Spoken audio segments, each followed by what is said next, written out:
What's going on, guys? It's James. Welcome to my zombie house flip, or actually it's a custom farmhouse renovation. You guys, if you want to see a full episode on this, make sure you go to A&E and watch $1 Million Zombie Flips, and you can see what we did to turn this whole house. So give you a rundown. We paid $899,000 for the house. We put $175,000 transforming the zombie house into a beautiful farmhouse renovation. And we just listed this thing for $1.4 million. So come take a look. I'm gonna show you what it looks like after we de-zombified it and what it turned out like.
So as you can see, we transformed the entire exterior. When we bought this property, it was dark. It was not a good first impression. The roof lines were coming down way too low. You almost hit your head on the way in. The door was off center, not great for flow, and the house was crowded with all sorts of different tree branches. So it felt dark, it felt dingy, it felt like a zombie. So how did we turn this into a farmhouse?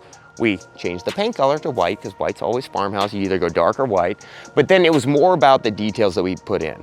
How do we do our railing systems? Is a traditional railing system, it ties in with the theme of the house, but it was about the windows. We selected black 4-gridded windows. That adds that farmhouse element that we need to pull it off. It's really important that you select the right windows for the right schematic to pull off the right theme. You don't want a confused house. We added in a natural wood door, and then now the entryway went from dark, dingy, a zombie house into this beautiful farmhouse renovation. And as we know, farmhouses are in and everybody wants them, so come take a look. So when we came in the house, everything was dark. We had an office off the front door, bad for flow. The place was stacked with clutter, and then we had our kitchen tucked way in the back here. There was a giant wall through here that the previous homeowner had converted the garage, and it was sectioned off. So when you came in, it was dark, it was dingy, not good. We ended up opening this space, so now when you come in, you have a ton of natural light coming through. and you have usable space for your guests to go. We have our formal living, our family room, our dining, our kitchen. That's the flow that we need to accomplish. So as renovators, it's not just about the theme that we're going through, it's about how do we strategically lay out the house for livability. Before, we had a raised bathroom here, a bedroom, a pantry, and it all came off the kitchen with a wall in. That is not great for usability, it's not great for flow, and now we've created a space to where people can hang out. We added French doors that go out to our giant size acre lot, paver patio and a new yard, but we created the space it needed. Before, there was no living room. You cannot sell a family house with just one formal family room. That's where kids have toys, they have clutter, everyone's stepping on their things, no one's gonna wanna buy that. So we took this 1 bedroom, 1 bath, not very usable space, and we added a family room, a new laundry room that has access to the outdoor, and then we added a powder room to service our guests. Now up through here, again, it was very dark, it was very dingy. We ended up expanding the slider out, putting our dining room right here, and then we doubled, well actually doubled, almost tripled the size of our kitchen. So before, the kitchen was tucked way back in this section. We had a doorway that went into that weird bedroom, bathroom situation on the old converted garage. We had probably about 12 kitchen cabinet boxes in here, which again is not gonna get us that $1 million number. It felt small, felt cramped, not good for flow. So by eliminating this door and expanding our kitchen down, it drastically increased the size of our kitchen. We updated it with new white shaker cabinets, all new hardware with gold fixtures, because that's just what's on trends, mixing up your metals. And then we added a full tile backsplash, and we custom created our own hood where we built the box. We added plaster and put the insert in to, again, put with that farmhouse feel. When you're designing your house, you want to stick with that theme. We really leaned in heavy to the farmhouse because that's what we're selling. It's a family neighborhood, it's on an acre, surrounded by trees. We want to give that buyer that beautiful vibe. So by switching the hood from a stainless hood to a plaster hood, it really brought the whole theme together. So the kitchen tripled in size and it was fully updated, and then we had to reconfigure the floor plan to get the price out. Before, we had 2 bedrooms, a bathroom, and a weird office over here. We ended up reframing this whole section of the house and creating 2 bedrooms and 2 baths. Take a look. So by doing this, it serves a family a lot better. Now we have our primary on our main, because there was no primary before. We were able to frame in this bedroom a new walk-in closet, and we added a slider to give more natural light, make the room feel bigger with outdoor access to a deck. Now over here, this is where we wanted to upgrade and spend a little bit more money. We wanted the primary bath to feel good. So this is a big family-friendly neighborhood. They usually have 5-piece bathrooms, a little bit bigger spaces, more traditional layouts. So we needed to make sure this bathroom didn't feel too small. We added a double vanity sink, toilet, and then an oversized shower over 6 feet wide with a 4-foot curb. Updated it with penny tile, a 24 by 24 tile, and a white subway tile. So this is all designed for this farmhouse theme, but to give it a new age feel. The thing that we don't want to do as flippers is to make them all look the same. If it's just all white subway tile, because that's farmhouse, no one's really going to want to buy it. They're not going to fall in love with it. So when you're selecting your finishes, it's these little details. You know, by adding this tile, the cost of the tile didn't cost us too much more. We probably spent about 30% more on materials, and then we spent about another 10 to 20% on installing it by two-toning it out, but it makes a huge impact. So when you're designing your bathrooms, you wanna go, how can I add that little bit of extra pop where someone goes, I'm not seeing this elsewhere?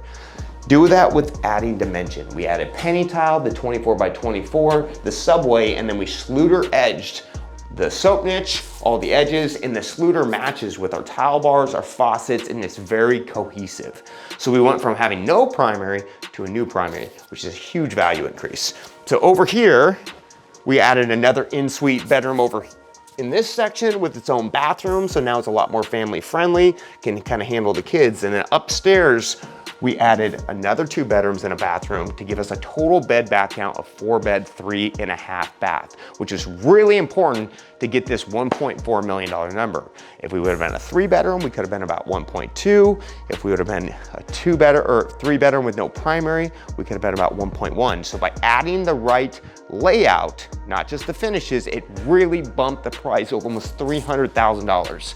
So before, this was access to the office. That's not great for flow. We ended up framing this in, adding a landing to make our stairs more approachable because they were very narrow and steep before. So now there's a nice landing, it's better for flow, and it transitions towards the front door.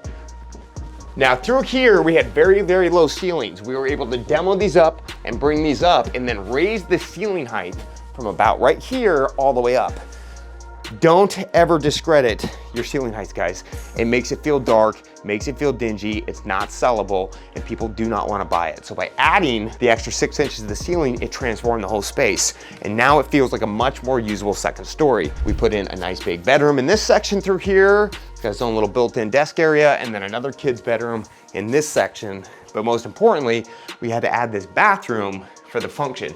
Now these 2 bedrooms use this bathroom with a double vanity sink, a toilet, and a tub, a shower surround. So it has all the function, all the flow that we need, and it's been updated with a killer design. But you never want to forget the yard. So you guys, we are selling a 4-bedroom, 3-bath house. We're on an acre lot, and before this house was covered with trees through this section, heavier trees with the hillside down through here. The issue we had with this house is there was no yard. If I'm selling to a family, I want to make sure that I'm giving them the right product. Again, it wasn't about just transforming the farmhouse, it was about the whole picture. The whole picture includes a nice yard. So we ended up adding this deck in off of our dining, off of our primary. That makes it a lot more usable. We cleared out all the overgrowth and we added a little fire pit area with a paver deck. This now creates an acre lot that's a lot more usable. And most importantly, we got the yard installed. So before this was a hill that went all the way down, we were able to build up with retaining walls, level it out, and install a sod yard. If we would not have done this, the demographics buying this house would not have bought it. You know, we spent $175,000 on this project, but $25,000 of it was outside in the yard. That was important to get the value out of it. If we wouldn't have done this, we could be listing for like 1.2 million. That's a $200,000 difference by sending 25 grand. So if you want to see the whole thing, then check out A&E $1 Million Zombie Flips, where me and my team and one of our partners, we flip this house and you get to see all the things that we went through to deliver this finished product. It's a lot harder than I just talked about it. So you get a sneak peek, make sure you tune in. And if you like this content, make sure you like and subscribe below at Project Star. You guys, we try to give out the most best education in the real estate world. So learn something and take a look at our cool projects.